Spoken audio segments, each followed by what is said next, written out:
Hey guys, I'm here with our first sponsor, a book I can't recommend enough, Healthy Made Easy, written by Mitchell Thompson. We've had him on the show. He's the owner of Self-Sustained Training. Great guy. He's given us a book jam-packed with so much information on diet, the effects on the body, what we should be eating. I can't recommend this book enough. Like I said, if you need a guide to starting a healthier diet, living healthier, this book has everything you need to start out. Easy read, jam-packed with information. It's available at Amazon, Barnes & Noble. Be sure to head over, follow Mitchell Thompson. He's on Instagram, all platforms, Facebook, everything.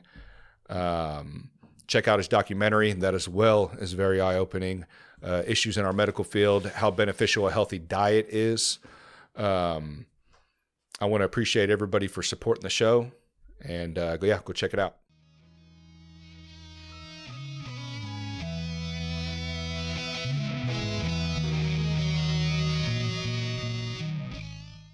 Well, when I started my podcast, Nuestra Herencia, KC, I was doing it in conjunction with the One Kansas City Radio. Oh, were you? Have you ever heard of that group? Yeah. I think I have. Yeah. It's a very short-range radio station, community operated. And they helped you out with everything? Yeah. So That's they had a sound engineer who very volunteered good. And stuff. Yeah. Because I still listen to it to this day. I still have you on Spotify, actually. Yeah. So what happened? How come you stopped that? Well, I really didn't. It was during COVID, and people didn't really want to get out, and so it was a lot of over like Zoom and stuff like that. Yeah.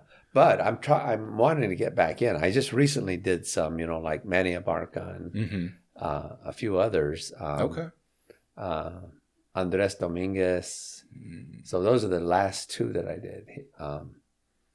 So yeah. Are you staying only Latino geared, or are you kind of branching out into other fields as well? I mostly stay with Latinos because, their stories are really undertold. So. Okay.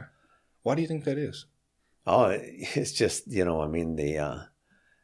it's probably the stereotypes of, what do Mexicans have to do but put on a roof on our house, or dig a ditch or whatever. So their concept of who Mexicanos are, or Latinos in general, not just Mexicanos, but all the other people from different countries, are here to rob, rape, and sell drugs. I mean, those stereotypes. That's the stereotype they give. Yeah, and or just work as if they have no other aspirations other than to work. I mean, they're also human beings as well, and they want to have the same quality of life. Yeah, sure.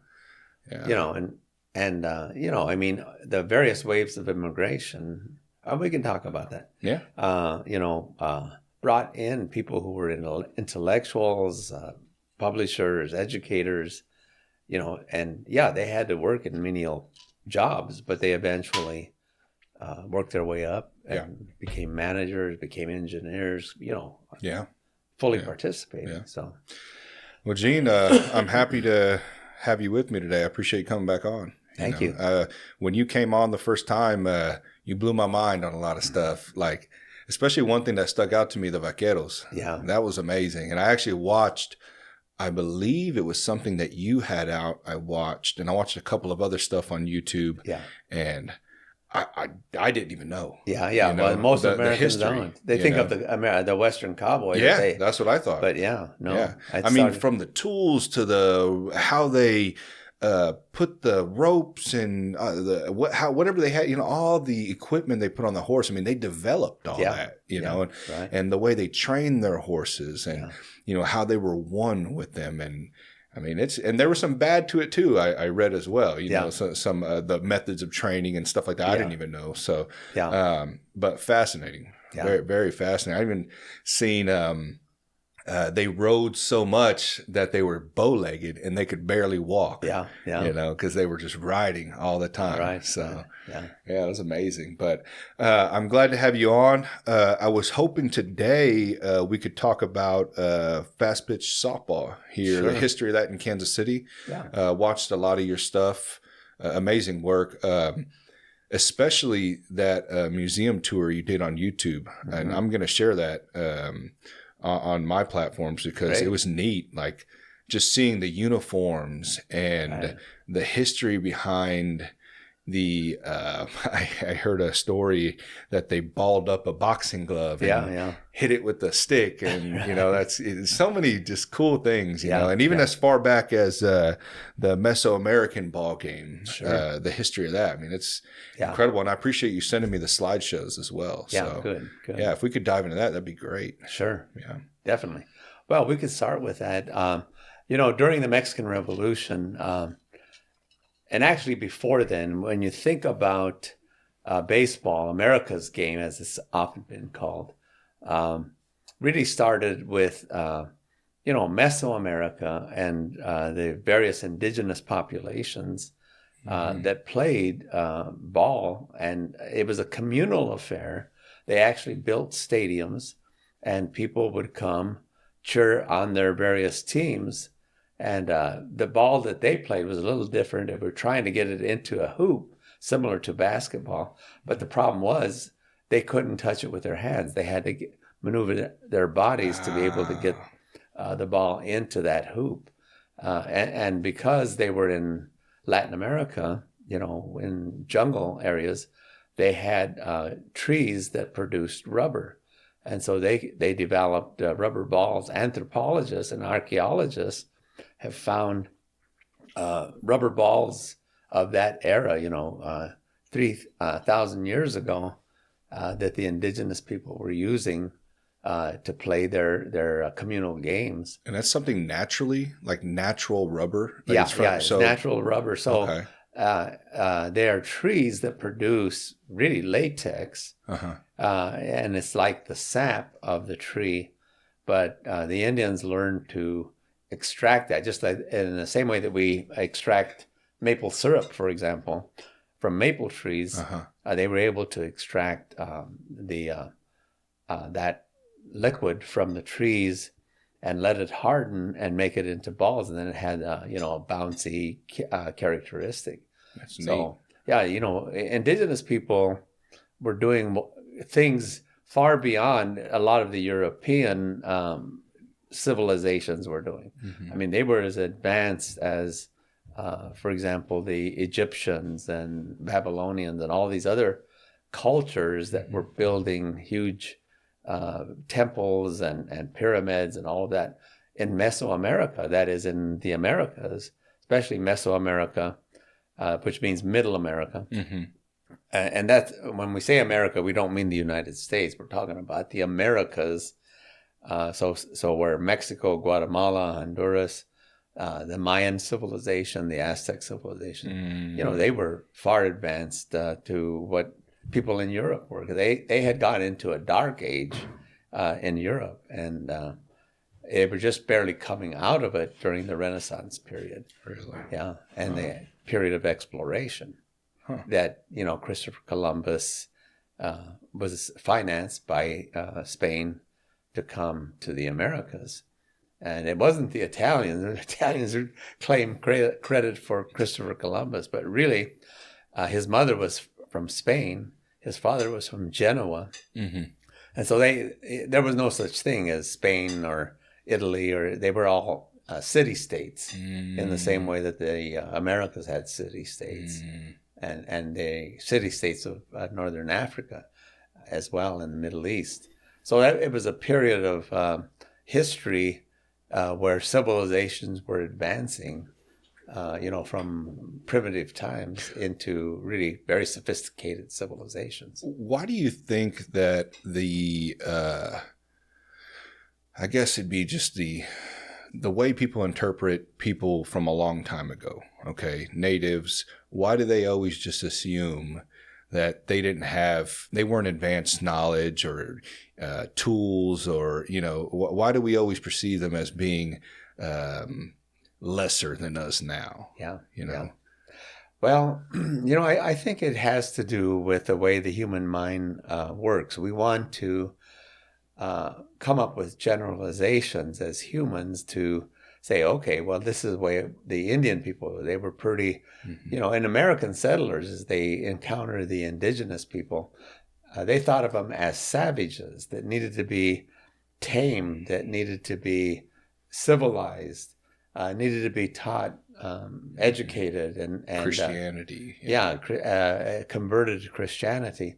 And European civilizations did that. The Spanish did it. The Portuguese did it. The way that, just take, for example, the Spanish, in trying to civilize the Indians, they would always send a contingent of priests along with a contingent of soldiers. And the job was to establish a mission to begin to convert the Indians. And they actually then put the Indians to work to start building a village and building schools, and then getting them to become educated in Christianity. And that's the way the Spanish settlements took place for, 300 years in the Americas, after Christopher Columbus came and claimed all that territory for Spain. And that territory reached, all the way up to where we live today. The Missouri River, the Arkansas River was really the kind of the northernmost outpost of the Spanish Empire. And that Spanish Empire lasted for 300 years, longer than we've been a nation. The United States has not been a nation for 300 years yet. But the Spanish influence in Latin America and the Christianizing of the missionaries and the establishment of a civil government based on, what they knew back in Spain. So often the stereotype of the indigenous person was that of an individual that needed to be tamed, the civilization that needed to be converted and educated in the education and cultural ways of the conqueror. So colonization has had its effect in the Americas, not only in Latin America, but in the United States as well. We did the same thing with the indigenous people here, is to try to convert them to Christianity, and civilize them. Do you feel it's because of the separation of cultures, the not understanding or being afraid of change and kind of indifference? Indifference, because I see that today of why I think there is separation, because people don't take the time to actually get to know others from other culture and accept them for who they are. It's as if they want them to be like them because they are used to that. Because we are creatures of habit, correct? Yeah, right. And we grew up, I'm not saying me or you, but certain individuals grow up a certain way. Yeah. And when they see different, and maybe they've never been around that, it's scary, or they don't like it, or it's different to them, and they don't want that. And so I think that's the sad part, is that it's history just continuing to repeat itself. Now, it's gotten a lot better, but it's just sad that just because you don't understand a culture, you can't just accept it and value it and show love rather than trying to change, Yeah, well, and it's going back to the natural tendency of humans is to think in stereotypic terms. So in other words, we want a model. All right, what is the model human being? So what is that? So we all have a concept of what the model should be. And so if the dominant group, let's say the conquerors who came, thinks, okay, these folks need to become like me, then there's where the stereotyping begins to take place. Well, they're not like me. Mm-hmm. They're different than me, but they need to become like me because I'm the best. Right. So we all think that. And so we try to recreate people in our own image, sort of the way God created man in his own image. we want to think, okay, they need to be recreated in my image because my ways are best. My language is best. My religion is best. My cultural ways are best. My foods are best.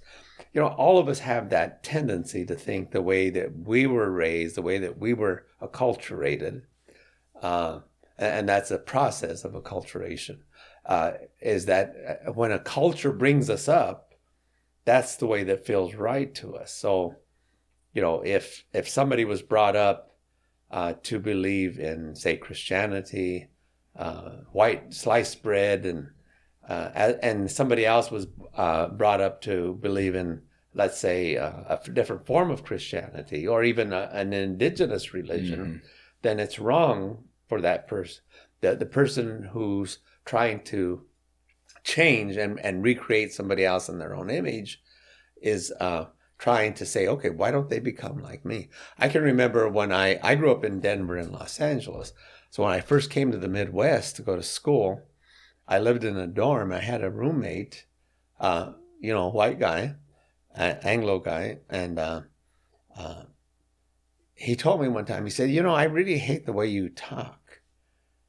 I said, really? He said, yeah, it's like somebody scratching their nails on a chalkboard. And I said, what is it about my pattern of speech that you don't like? I didn't say it that way because so I said, well, why you don't were a younger man at that time, so you probably said it a little different. So he said, no, you talk really, and I did talk differently because I grew up in Denver and LA, and our pattern of speech there, especially among Latinos, was very different. So we would talk like with a little bit of hey man, are you going to the house tonight? So we had that sort of brogue, if you will, Chicano brogue. They say, órale ese, ¿qué hubo? Vámonos, vamos al chante. So I grew up speaking Spanish, and then you add to that a layer of Chicanismo, that is Spanish that is of the youth creating their own language. So I couldn't speak Midwestern, and so that's the thing that was it's a linguistic term, cacophonic. So it didn't sound right to his ears. It was cacophonic, and so that's why he was saying it sounds like somebody scratching their nails. What is cacophonic? Cacophonic means that it hurts your ears to hear it. That is, it's because it's so different. Yeah. So, like, for example, Arabic. Sounds like he was being a little dramatic. That guy was. Well, he was, but he was a very frank, kind of a rude guy. So, yeah. So probably brought up that way. Yeah. That's where he was brought up. So, later on, we became friends, but. And I began to learn to modify my speech so that I wasn't using, the speech patterns that I would use in Denver on the east side. But you shouldn't have had to. Well, yes and no. I mean, I wanted to be able to speak well and be well spoken, rather than turn people off just by my accent. I wanted to, and I still have somewhat of. People still say you have an accent. What is that? But do you battle with that thought? I don't, because I just accept it. Hey, I can talk Chicano, Pachuco language. You adjust to your environment. Yeah, I can adjust. So I think that's the strategy that a lot of us who are bilingual, bicultural, is that we can adapt to more than one culture. Right. So that when I'm with, say, Chicanos of East LA, East Los, as they would say it, órale, ese. Vienes de East Los? Yeah, I'm from East Los. That means East Los Angeles. That's where the Chicano, Chichachong type guys, grew up. And so there's that language that I grew up speaking. Not that I didn't have exposure in schools and stuff to more formal English, but I also had then the influence of Spanish. So that influences your articulation of language and so forth, how you use it, how you say it, And I get that. I just sometimes, because I'm the same way. When I'm with my friends, Yeah. I'm going to speak a lot differently than I am going to be at work. So, I can having professionalism and then, being able to let that go and, be comfortable around the people around you, and kind of be yourself. Right. But that's what I struggle with sometimes. It's because, and I have no issues, I do it as well, like I said, to speak proper or, in a professional manner. But it just, I wish we could all be ourselves and kind of just accept it, and without having to hide it and put on this mask. Exactly. Yeah. But, we can, and linguists call this registers. In other words, every language has its own distinct characteristics, but it also has different registers within that language. So that if somebody is speaking English, they may speak it with a strong accent. They may be from the Bronx. And so they would say, hey, let's meet over on 33rd and 3rd Street, So that's a and, or a Boston accent, yeah, or a Boston. I'm a park the car, so that register that they're speaking English, but they speak it in a different register than other people might, gotcha. And for some people that becomes, going back to the word cacophonic. It kind of hurts their ears. I hate it when you say park the car instead of park the car. Yeah. So, that's part of that, trying to understand differences and appreciate differences. And, and even like, for example, because I'm light complexion of Mexican and Spanish origin, when I go to Mexico, I've had Mexicans, be rude to me because, like, I remember I was on a bus one time in Mexico going from Veracruz to Mexico City, and I had some luggage up up above the seat, and but I had a connection and I needed to kind of get out of there in a hurry, so I grabbed my suitcase and then I said con permiso, and one guy said, "Sí, pásale, gringo," and so he was like upset that I was trying to get out to make that connection. Yeah. And kind of, he, rather than just step aside, he stepped aside, but he, wanted to give me a little dig while I was at it. So people do that because, they don't understand, what's really going on. So the same stereotypes happen in Mexico as well as it does in the United States? Oh, yeah. For Latinos, like, sure. Just assuming that all Mexicans are dark complected. Yeah. Okay. Well, I thought it was more of a United States thing. That's what, white people or black people or Asians thought of Mexicans, sure. That they're all brown. Yeah. Right. Well, in Mexico, especially during the colonial period, there was a stratification, sort of a caste system in the same way that they had in India, that caste, the lower castes. Mm-hmm.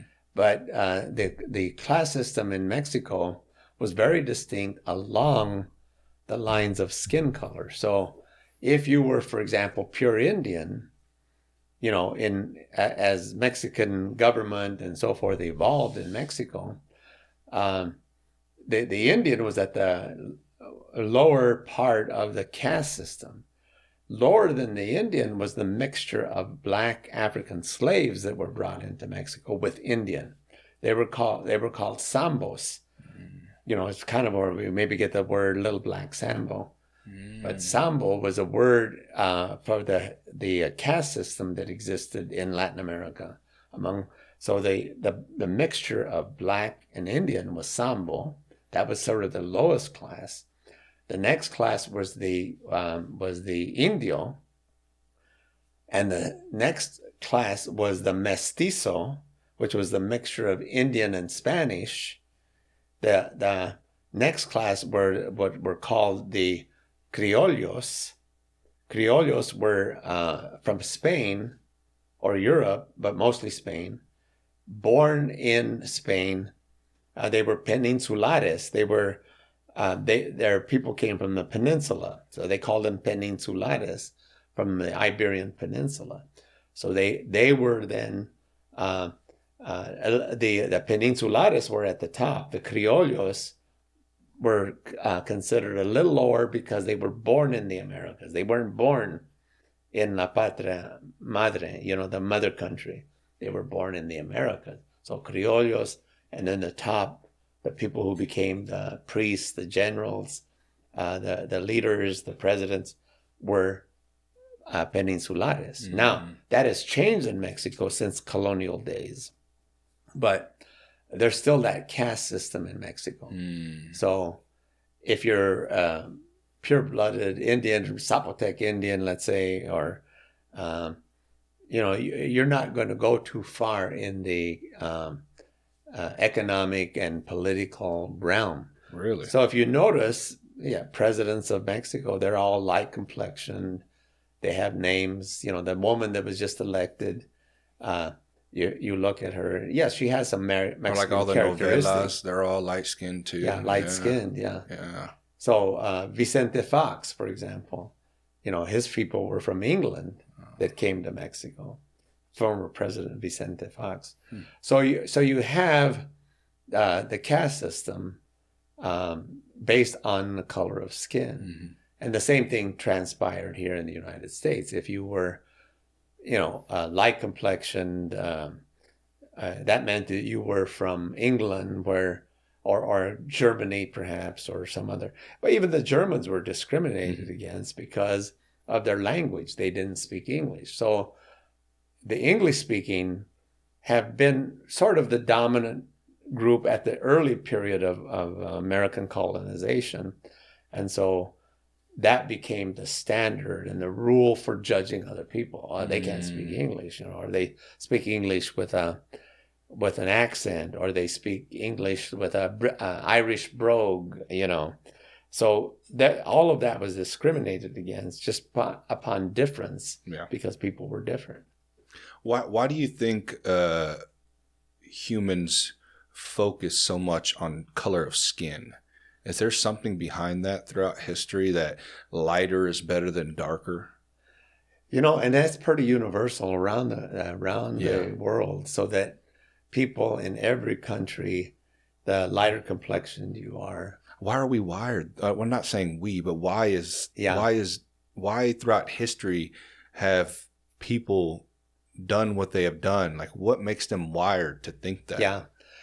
I don't know, and I'd have to research that further, but as far as... It's probably hard to find, it's hard to determine, But, I mean, let's say you take it from a biblical perspective, okay? So,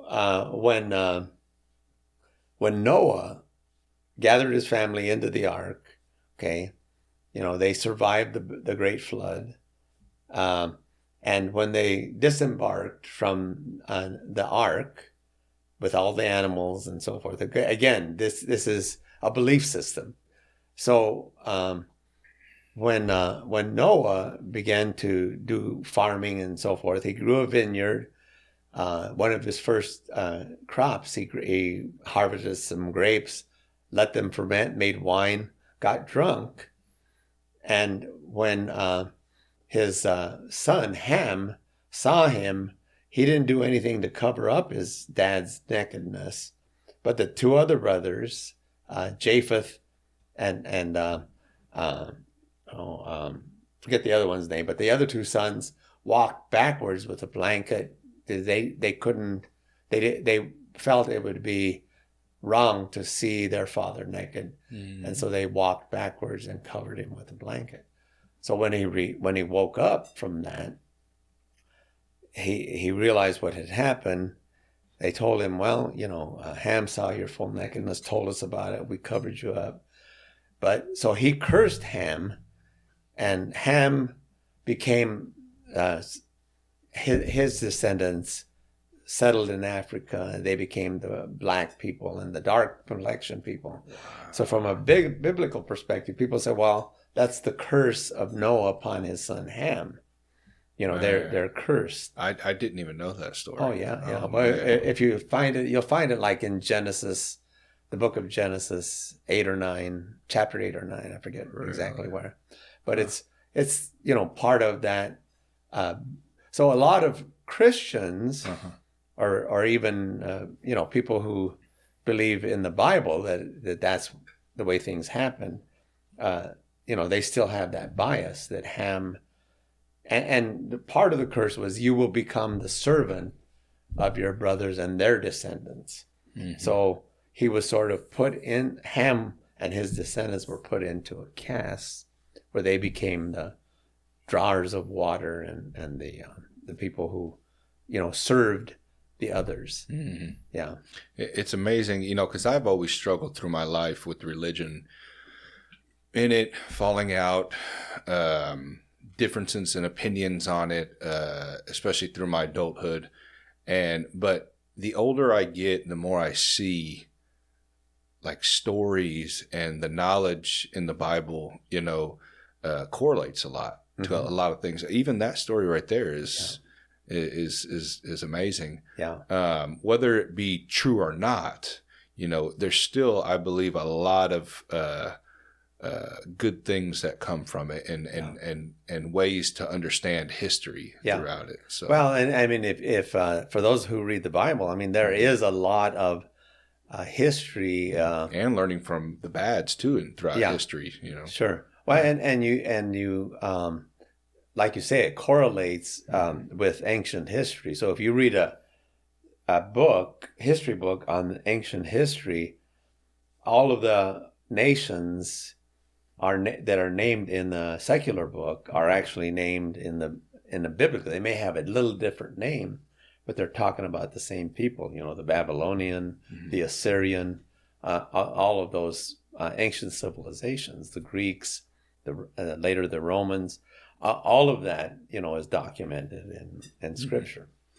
So it's interesting. Oh, very, very interesting. Yeah. Actually, my younger brother, he's getting really into Christianity right now, and the stuff he talks about with me, very interesting stuff. Very.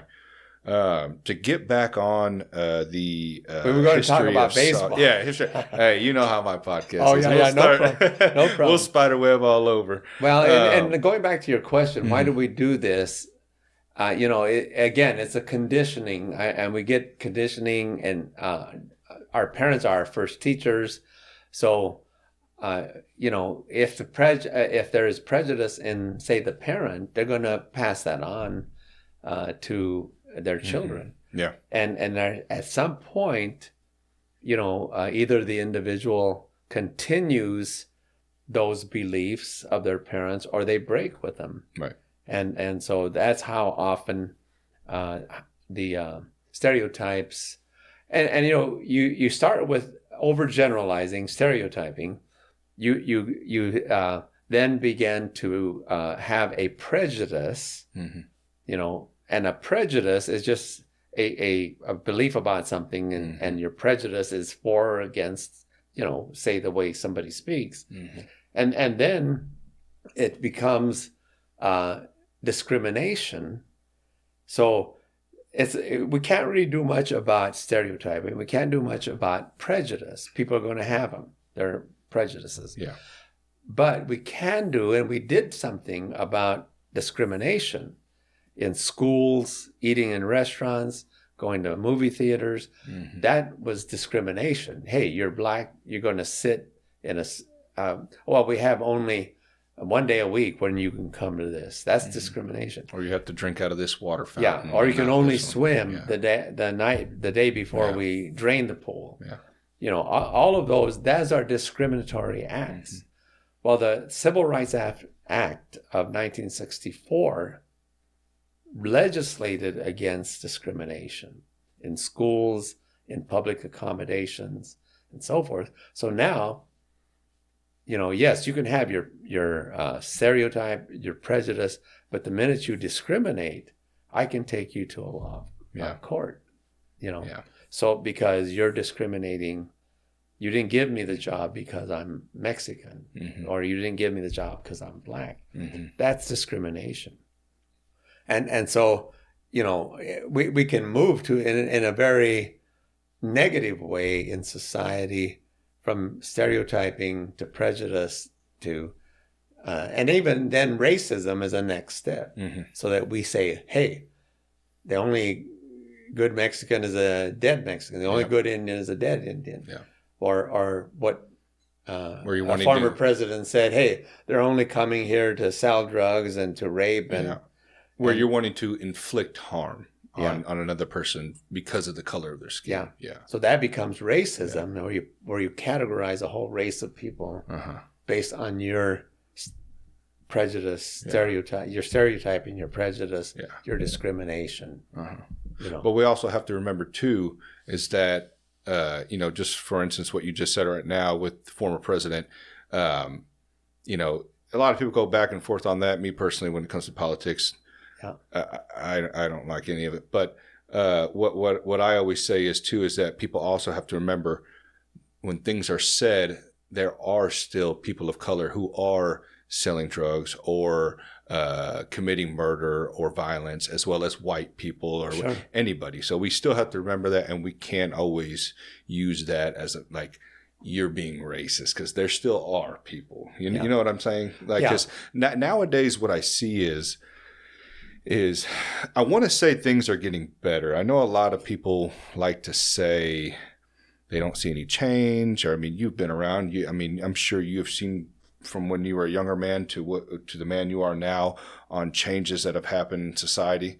I would like to think, and from what I have, documentaries, things I've read, we have gotten a lot better. Okay. Are we perfect? Far from it. But my concern is sometimes the pendulum is going to the other side, to where now we're trying to, I guess, separate ourselves more, and not in the same way we did a long time ago, but more of the other side now, to where we're trying to identify and put into groups, create new ones every year, and I worry, and I'm okay. I'm not going to tell anyone what they can and can't do. I just worry that we're committing, or we're repeating history again in a different light. Sure. Yeah, and that tendency to polarize around our belief system, or it could be, the color of skin. It could be whether we're pro-gun or anti-gun. We tend to polarize, and then live in silos, so that we're, siloing ourselves off. And so that anybody who isn't in our group, circle, our silo, they're wrong. They're the enemy. They're maybe to even be exterminated. I mean, you think about the polarization, let's say, of many people who are storing up guns, weapons, ammunition. They're doing it because they think, hey, eventually, because we don't want these minorities to take over, we might have to have another civil war. And I've predicted for a long time that we're probably going to experience in the near future race wars, ethnic wars here in the United States. And that's a very sad thought. Yeah. But unless we can start coming together and being willing to allow you to be who you are without my trying to change you, then we're headed for conflict. Yeah.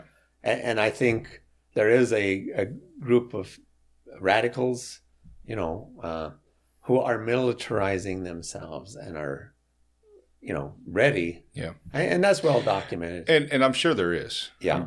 You can't say 100% guarantee that there's not. Of course there is. There's going to be radicals in anything, not just pro-gun, as well as other things as well, And, just from me being a pro-gun person myself, I believe the same thing you. I think we are going to see something like that in the future, which scares me. You know, sure. I don't think it has anything to do with minority-wise, and I don't think a majority of the two-gun community or the 2A gun community thinks that.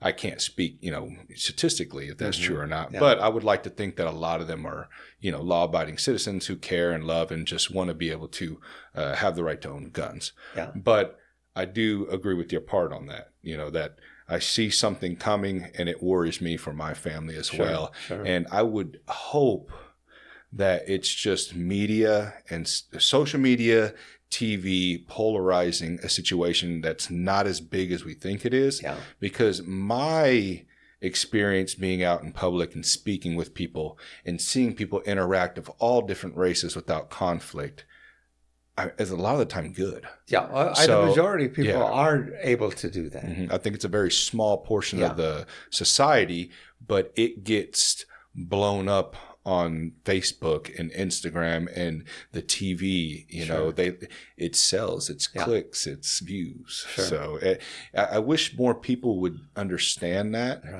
and see that, because sometimes those small groups start drawing people to them because they think it's bigger than what it is. I got to pick a side. You don't. Let's just all love each other, live life, and just don't leave people alone. Let people live. Right. Live and let live. Yeah, live and let live. We're all going to live the way we want to live. Sure. And we should respect everybody on that. Yeah. But you know how it is. You start mixing politics and people's ideas and telling law, and you can't do this. And you've seen it throughout history. We've all seen it. And it just muddies the water for us. So. Well, I mean, and there is a good example of kind of what we're experiencing now in America, and that is the rise of Nazism under Hitler. He basically was able to exploit. He didn't have internet back then, but through his propaganda, he was able to get the German people to say, hey, the reason for our troubles in Germany is these Jews who need to be exterminated. And we know what happened with 6 million Jews being exterminated under the Nazi regime.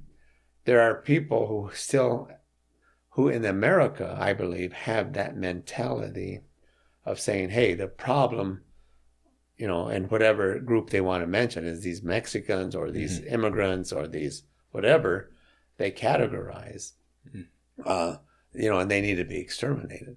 So that's a mentality. And again, I like you, I don't think it's the majority of people by any means, but there is a fringe group that exists who would like to see some extermination. And I think it'll exist through time. There'll always be that small group of people. You speaking about Hitler, one thing I'd like to say is that to analyze on how he was able to gain all his followers in his country. I believe he took advantage of an economic crisis in a country who was being blamed for a previous war. You've seen, I'm sure, videos and read things and how people were so poor and the cost of living was so insane. What are we starting to see here? So we're seeing the similar situation. A good book for that would be called The Rise of the Third Reich. And, because it really shows how Hitler was able to gain power. And he was actually a convicted felon back then, but he became chancellor of the German government. And once he was in that position, he started getting loyalists around him, and he was building. So I see certain politicians doing the same thing, exploiting the poor economic situation. And the economics, I mean, literally today is better than it's ever been in many ways. It's just that the inflation rate and the wages haven't kept up with the costs of things. And so people are hurting. 8.5% or 8.4%. I mean, it's staying at 4 point. Unemployment has been staying at 4%, and that's lowest than it's ever been. In this country. So 8.4 is the lowest it's ever been. Well, and the interest rate, those that contributes to inflation. Because because I think it's the highest it's ever been. It's been high. But I mean, throughout history, I got weighing views on that, and we can definitely get into that, or we can talk about softball, whichever one you want to do. But my thing is if you look over time and look throughout history, I know we like to entrust in the people that say they are for the people, but like you said, we need to be aware of that. And sure.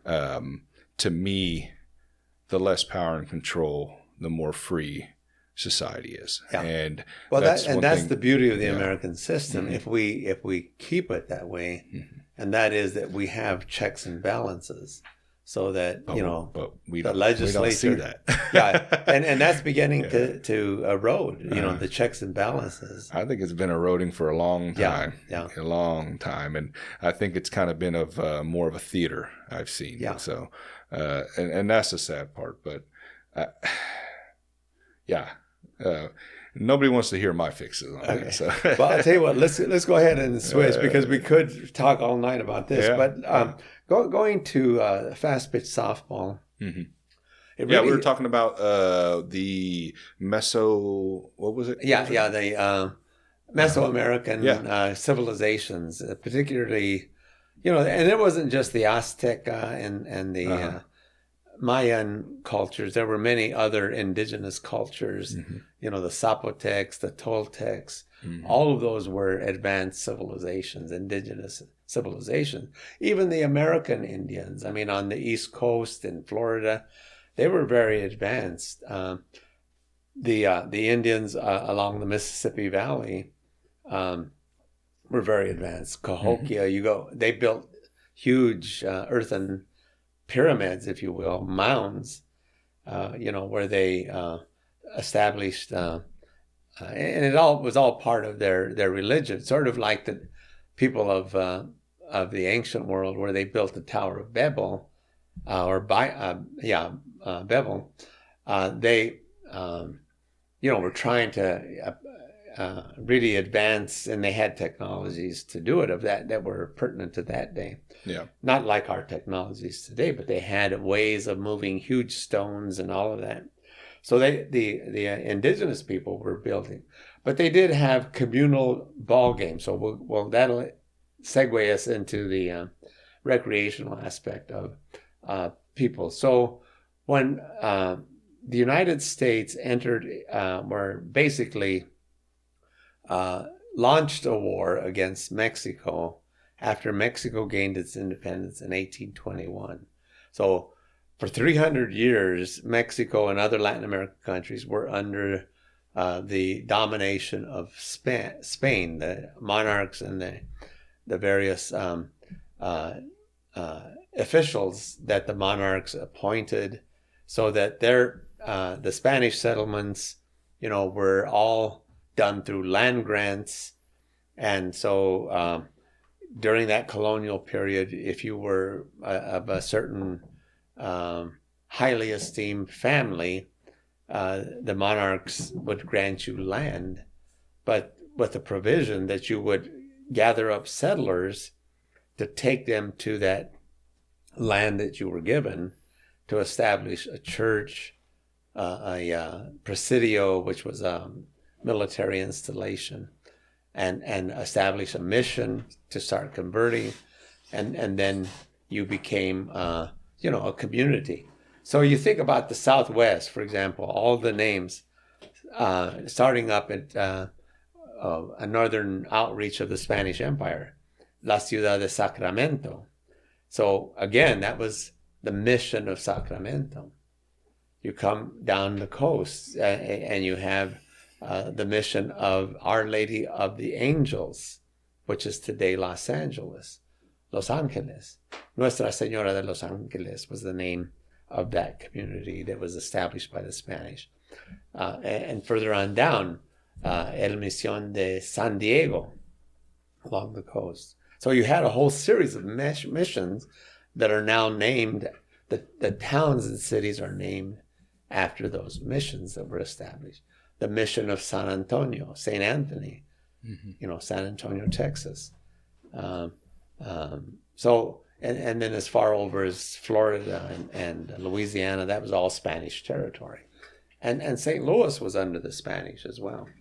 So when you think about Spanish settlement, I mean, we've been here for, over nearly 500 years now, the Hispanic people, with various mixtures, with indigenous people, as well as with African people and white people, for that matter. So I often say in Spanish, somos café con leche. Algunos con más café, otros con más leche. We are coffee with milk, some with more milk, some with more coffee. So that just speaks to skin color. But economically, there's wide differences as well. Intellectually, achievement, everybody has intellect, but some people achieve more because they have more opportunity. So if you, are raised in an Indian village in Mexico, even to this day, you're not going to be, highly educated unless, somebody takes you under their wing.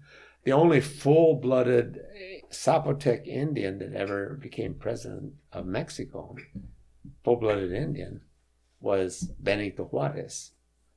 And Juarez was nurtured by Jesuit priests who trained him, and he went on to get a law degree and then later became the president of Mexico after Mexico gained its independence during the period of the Reforma, it was called.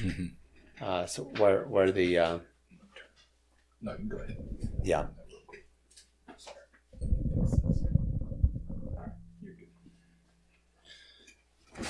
So when Benito Juarez led what he called Los Republicanos, the Republican, they wanted a Republican form of government, which means they have a government that is representative and has various divisions. It was patterned after the United States.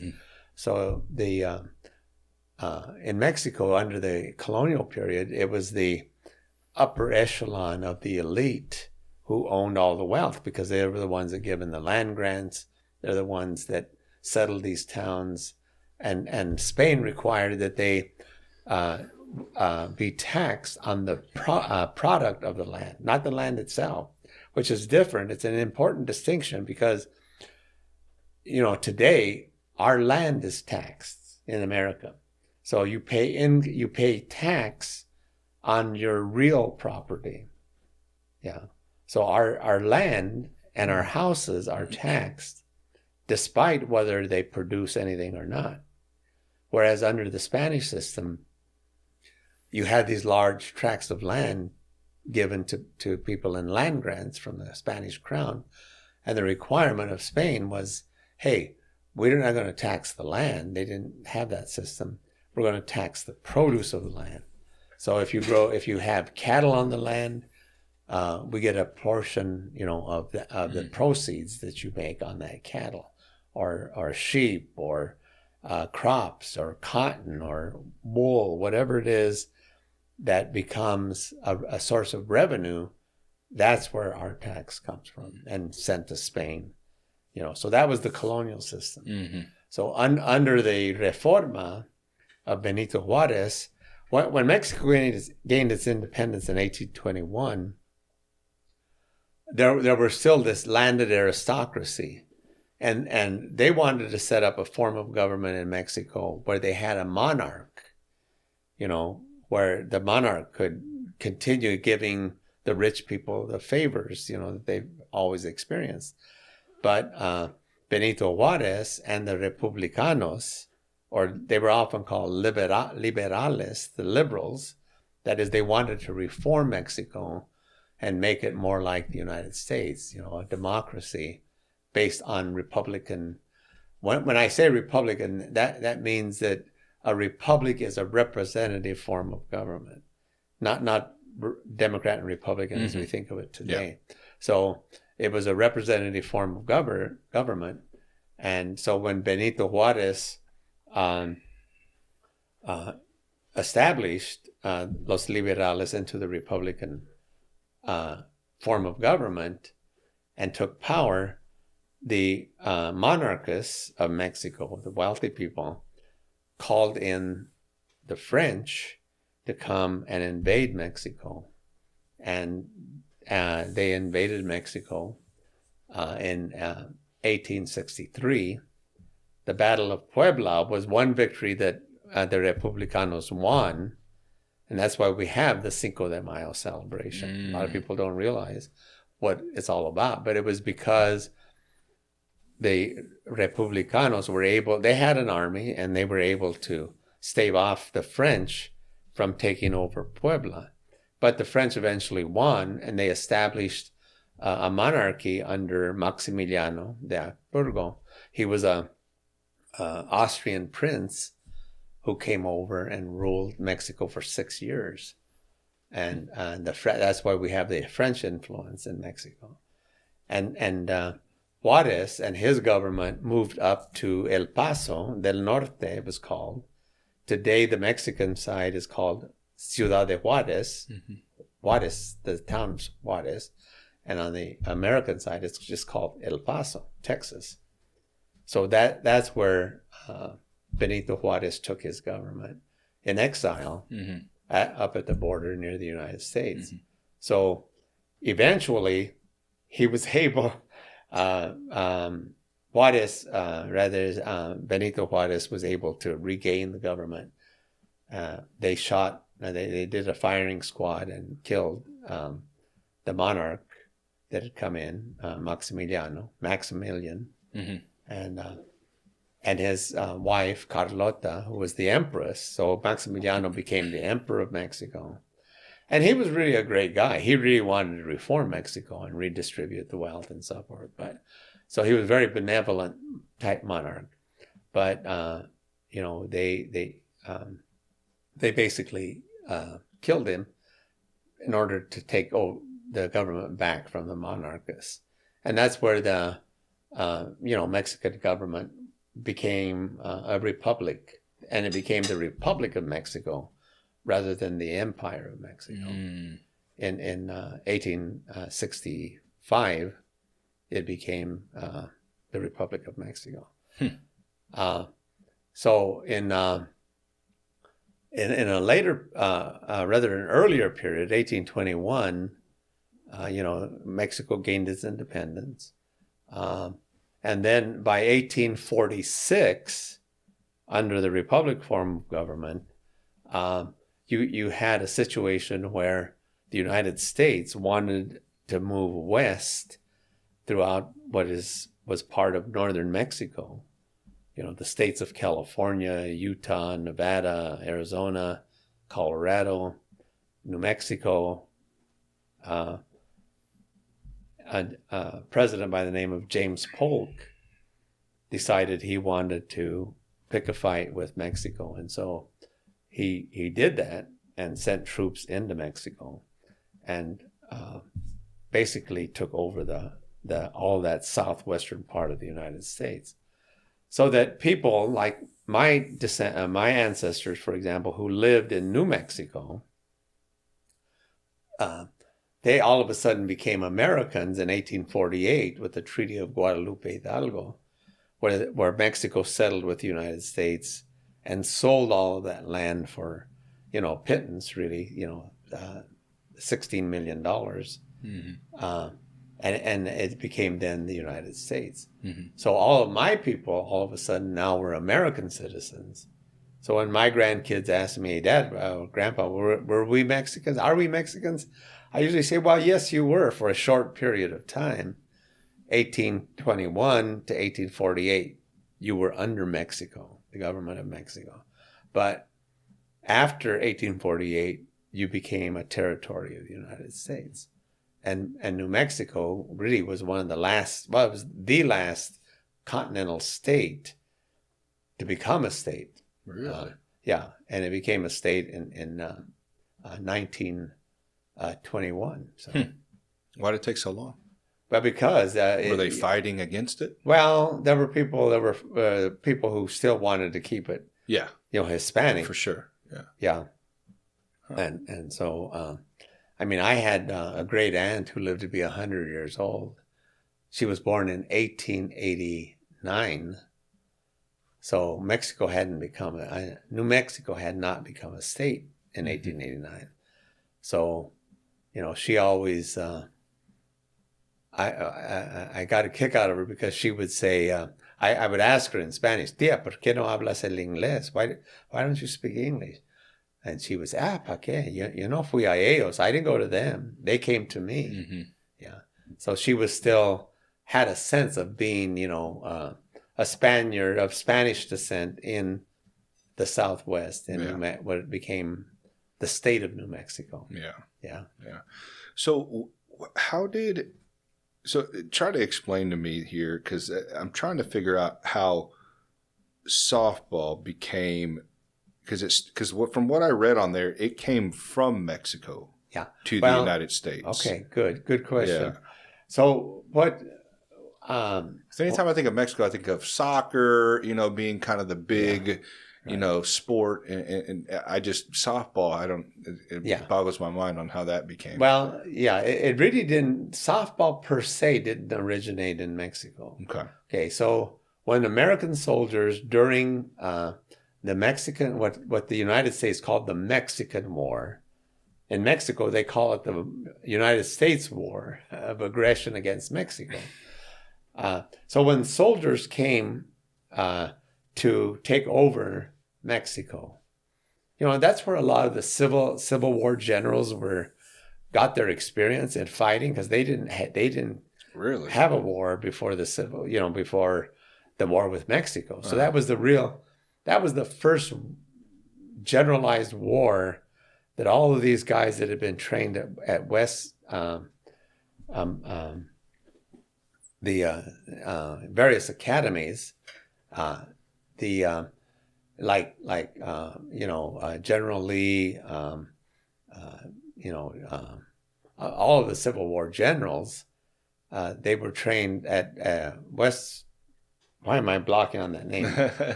That's all right. Army Academy.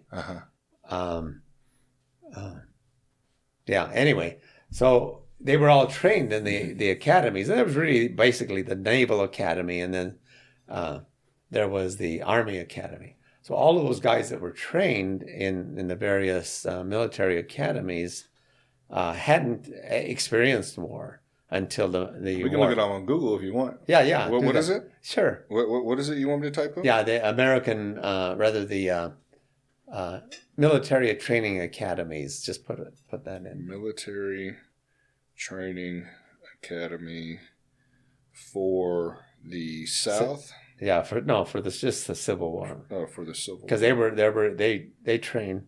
There was no West Point. West Point. Yeah. Yeah. Major conflict. Okay. Yeah, West Point. Yeah. So all the guys that were trained in West Point, both Union and Southern. So all those guys were friends at West Point, but when they South polarized and became a nation of Confederate states, then they became enemies. They were all friends at West Point, but then they fought together in the Mexican War against Mexico. And that's where they brought the game of what they called back then rounders. So they set up the soldiers when they had free time, and they were an occupying army for several years. So for recreation, a primitive form of baseball had begun in the United States, and it evolved from a British game of hitting a ball with a flat bat, and today that's a whole different game. But that's really where American baseball originated. But instead of using a flat bat, and by the way, the way that that game was played very early on was that they would go the opposite direction. Instead of going to first base, going to your right, they would go to first base on the left, second base again, in reverse to what it is today. So, but when the American soldiers were down in Mexico, they would play this game for recreation as they were waiting for the next battle or whatever. Yeah. Or just occupying. So the Mexicans saw them playing this game of rounders, which became later baseball. So by the late 1800s, baseball was sweeping the United States, and it also had an impact in Mexico because the Mexicans picked up that game from the American soldiers. And they had a tradition of communal games, going way back to the indigenous people, where, they would have two teams who would compete against each other. So that competition was there. Different kind of game, but it was still a ball game. Yeah. And so they were attracted to that ball game that the American soldiers were playing, and they started then developing. So by 1921, the Mexican leagues actually formed. So in 1921, they had organized professional baseball teams. So from the 1840s, 1848, the 1850s, and so forth, that game developed in Mexico to the point that they had professional teams that were organized into leagues, and those leagues still exist. We hear about the American League and the National League in American baseball. Well, they had the National Mexican League that I think has right now 23 teams, professional players. A lot of the Negro League players, for example, during their period of segregated ball games, would often go to Mexico to play winter ball. So when you think of the United States, especially like places like Kansas City, for example. Where you couldn't play, but you couldn't play ball in the. You want to take a break real quick? Or are you good? I'm sorry. You want to take a break real quick? We can take a break. Yeah, let's do that. I know we've been talking for about an hour, so let's take a break. Well, so anyway, when you think about the Negro Leagues and playing in segregated teams, again, because of that discrimination based on racial lines, Mexican players weren't welcomed. There were very few Mexican players in the American or National Leagues because it was they were all white teams. Even though there were a lot of Cubans who came up, especially Afro-Latino Cubans, who came and in the late 1800s formed their own teams. They were usually like hotel workers, and so they would form a team around that group of guys that worked the hotels. So Latin America had embraced baseball really, by the late 1870s, 80s, into the 1900s. Baseball was a big game in Latin America, as far south as Venezuela. So the Negro Leagues players, because they couldn't really make a living just playing in a Negro League for a relatively short season, they would go play winter ball in Latin American countries, and especially Mexico. And I remember talking to some of the Negro League players in the past, and they said, these older guys like Buck O'Neill, I was talking to him one time, and he said, our Negro League players could go to Mexico. They ate in the finest restaurants, stayed in the finest hotels, were treated royally. They'd come back to Kansas City to play with the Monarchs, and they had to sleep in the bus because they couldn't find a hotel that would take them, allow them to stay. They had to fix their own meals because they couldn't eat in the restaurants, especially when they traveled, barnstormed around the different towns and cities. So they were discriminated against. But in Mexico, they embraced them, these players. They wanted them on their teams. So baseball has been going on in Mexico for a long time. Well, then comes the period of the Mexican Revolution, when Mexico was at war with itself. And the main reason for the Mexican Revolution was, again, a distribution of the wealth and the land. Because, again, these wealthy people had were able to basically have a monopoly on the land and the produce of the land. And poor people, were just the peones, what we call peones, the workers, the working class.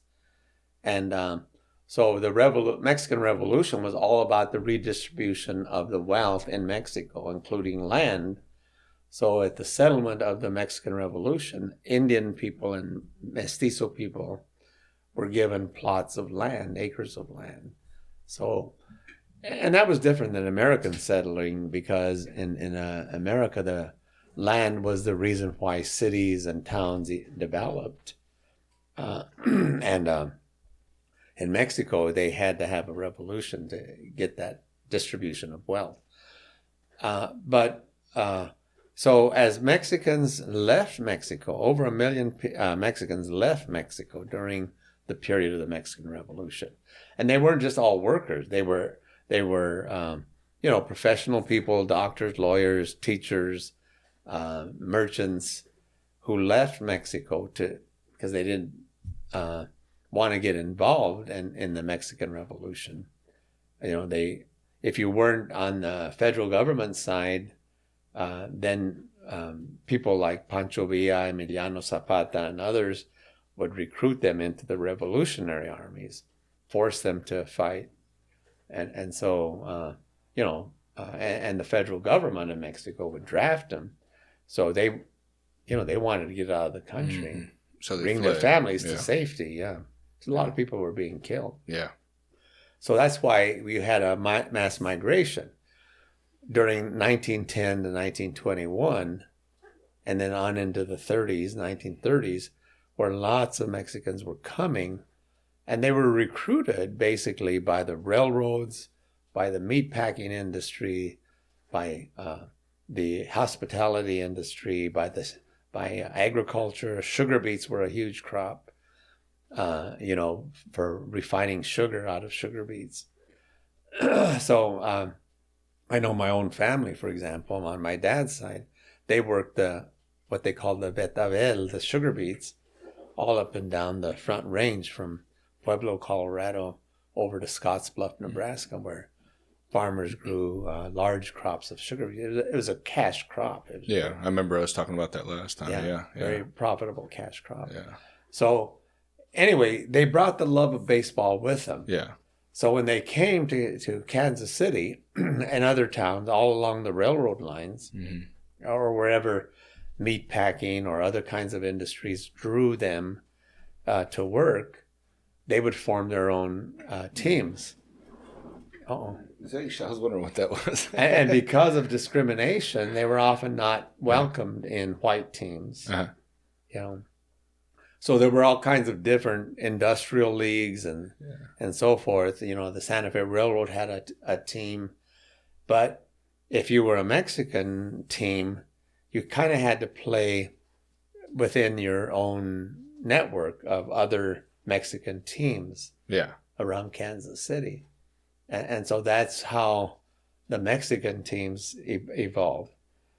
Well, by the time World War II came, and a second generation of Mexican immigrants, they were no longer immigrants, they were now Mexican Americans. They volunteered disproportionately for World War II.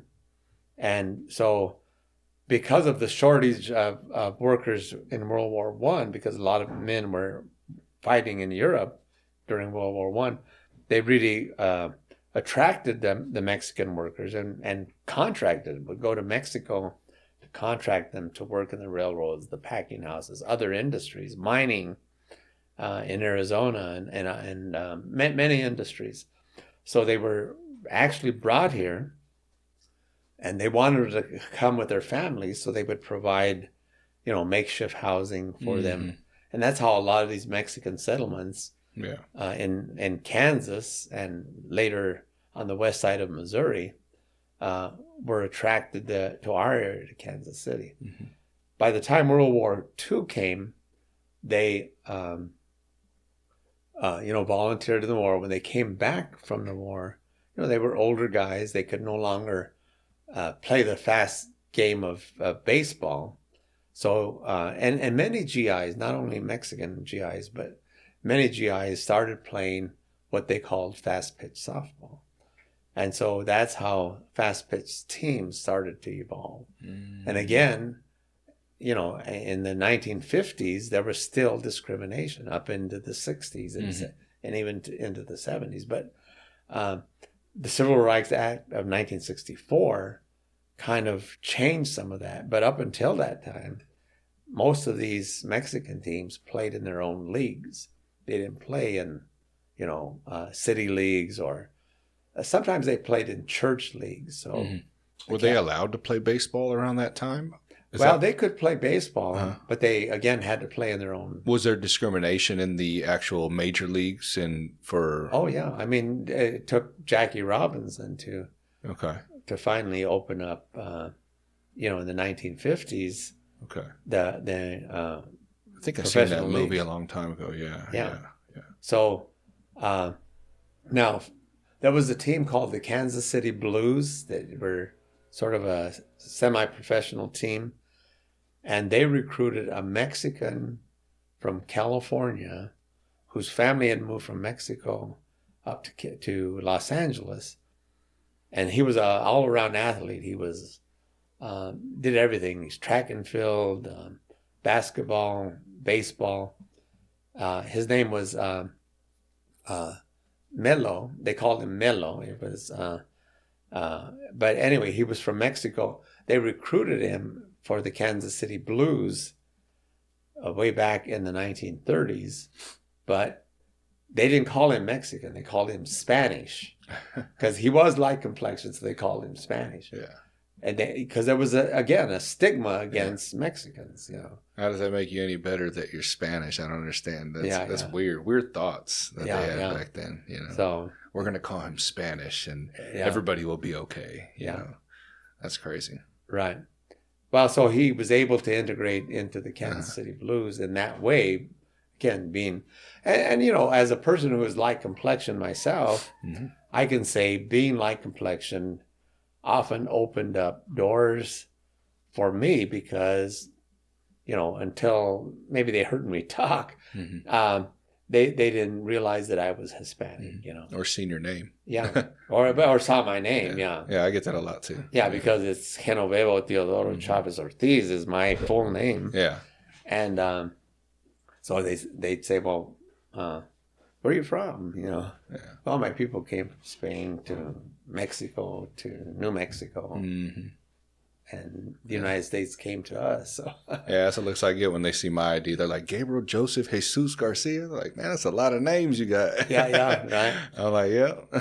Yeah, and that's, you know, and when I travel in Latin America, they expect me to use all that name. Yeah. They want your your father's last name, and your mother's last name. Yeah. So, but anyway, going back to the ball games, when the guys came back from World War II, they started forming fast pitch softball leagues. And so a lot of the guys here, not only in Kansas City, but all along the railroad tracks where they settled, their parents had settled, and the communities evolved, you know, all the way from, you know, Wellington, Kansas, in the far south of Kansas, which was a railroad town, Wichita, Kansas, Newton, Kansas, Atchison, all of these towns where Mexican workers lived, they formed their teams. And so they started, you know, way back in the, during that period of the 50s and 60s to have league plays among Mexican teams. And that has evolved. And some of those teams still survive. They're in their third and fourth generations of Mexican players. Did they start their own leagues, or was that created other by... GIs were forming leagues too. Okay. They played in city leagues or industrial leagues. Okay. But again, there was still discrimination. Again, they didn't really want them to play with the Mexicans. So that's why they formed their own leagues. Okay. Yeah. So other races had their own fast pitch blacks had leagues. Theirs and whites had theirs. Okay. In fact, the guys from Argentine, a neighboring community here on the Kansas side, the GIs went to one of the American Legion posts in Argentine, Kansas. There was about 15 of them because they had formed their team, the Mexican team, but they wanted to play with the American Legion because the American Legion had a real good program of baseball. So they wanted to play in the American Legion teams. And the post commander said, well, we don't accept Mexicans into this post. And so they got up and walked out, and they started their own post 213, which they called the Eagles Nest, because that was the name of their ball team, the Argentine Eagles. It was a Mexican team. And so they started their own team, and then they started playing against Topeka, against Newton, against Wichita, Hutchinson, wherever you had Mexican workers who had formed their teams. And those teams, are beginning to wane now, but there's still some of those teams that are active. Oh, today? Oh, yeah. Okay. They have an annual tournament that is in its, I think it's their 73rd year coming up. Ooh, man. They've been playing in Mexican teams for that long, here in Kansas. So there was companies that started teams as well, you said, right? Yeah. Like they would allow Mexican Americans to be able to play? Yeah. Okay. Mexican immigrants and then later Mexican Americans, they're first generation descendants.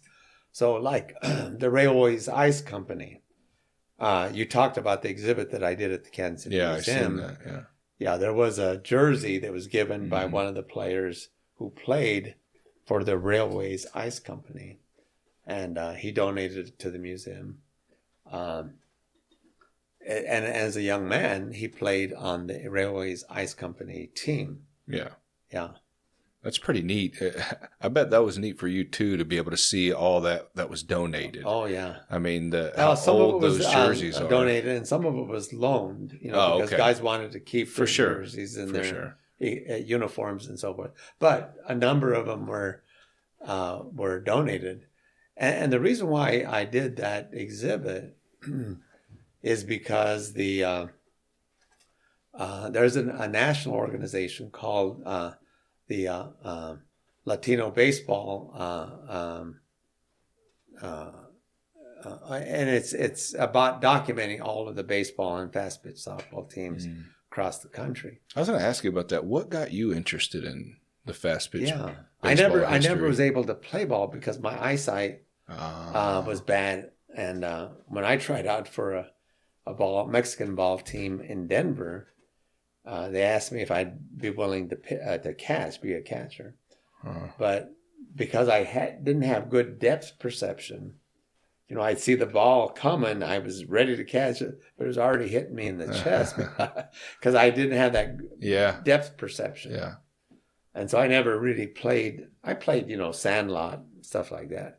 But to try to get into an organized fast pitch team or even a baseball team, my eyesight wasn't good enough.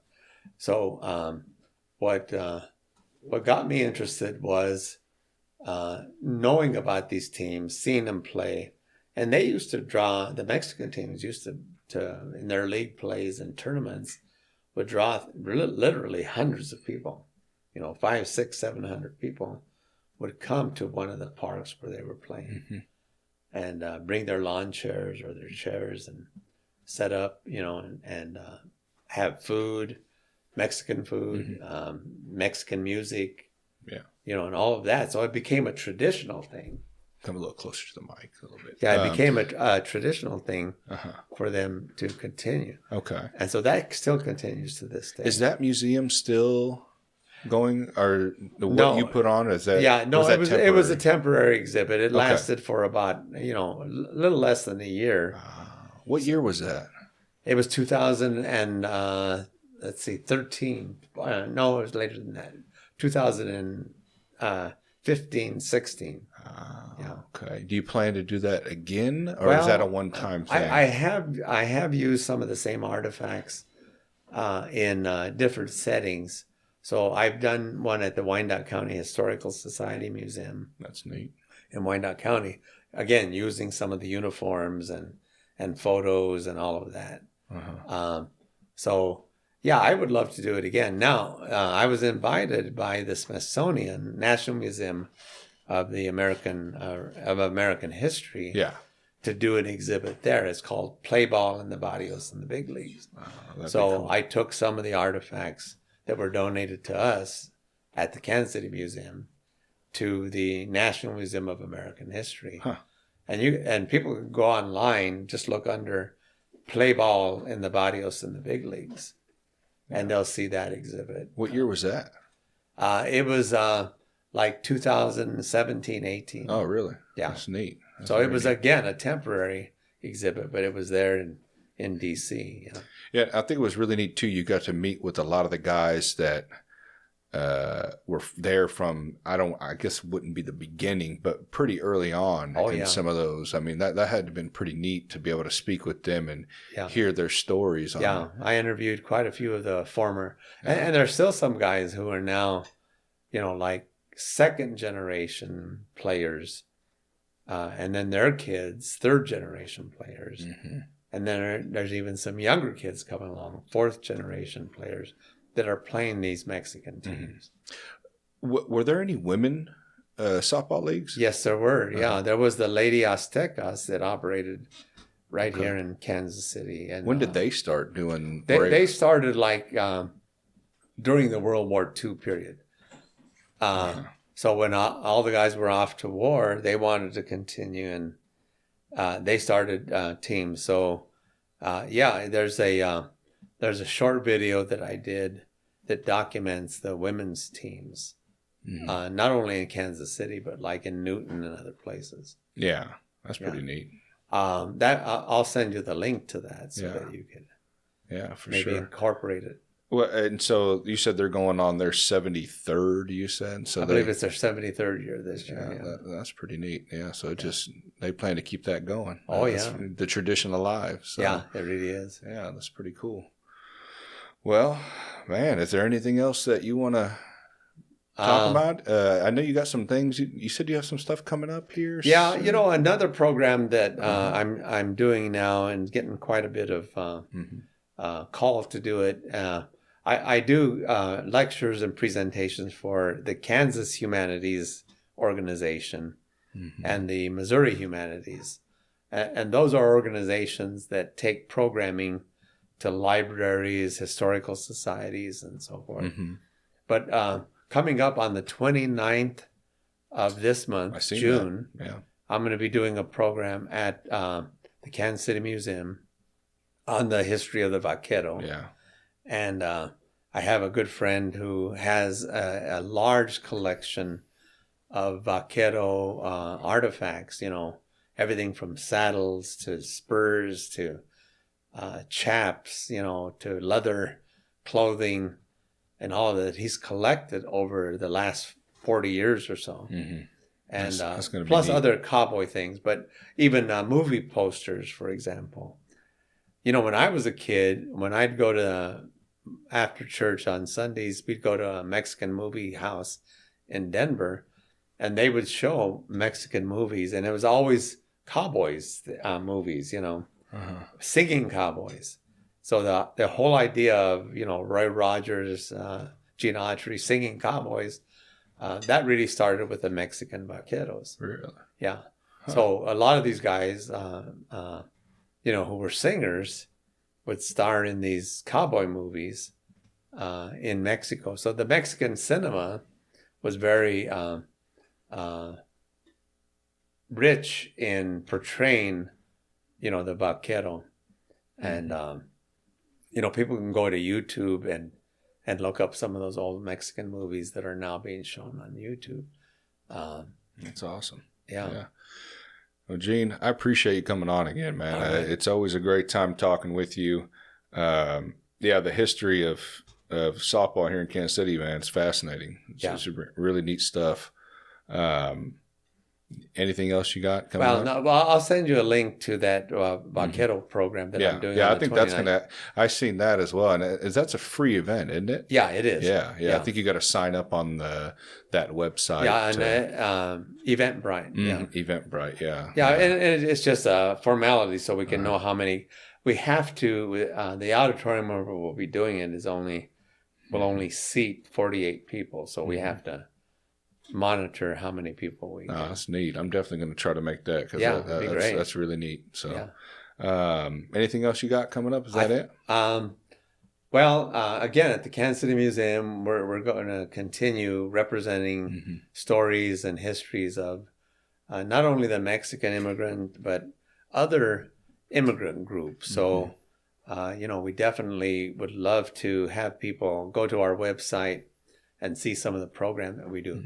We do one of the largest Dia de los Muertos program every late October. Really? Yeah. Where's that at? At the Kansas City Museum. Kansas City Museum? Okay. Yeah, a huge altar and because I've been down to like the parades and stuff like that down at on the Kansas side. Right. So always a good time. Yeah. So I would invite people to go to our website and see all the programming that we have that we're developing. Well, Gene, like I said, I appreciate it, and I hope to have you on again. Okay. All right. Thanks. Thank you.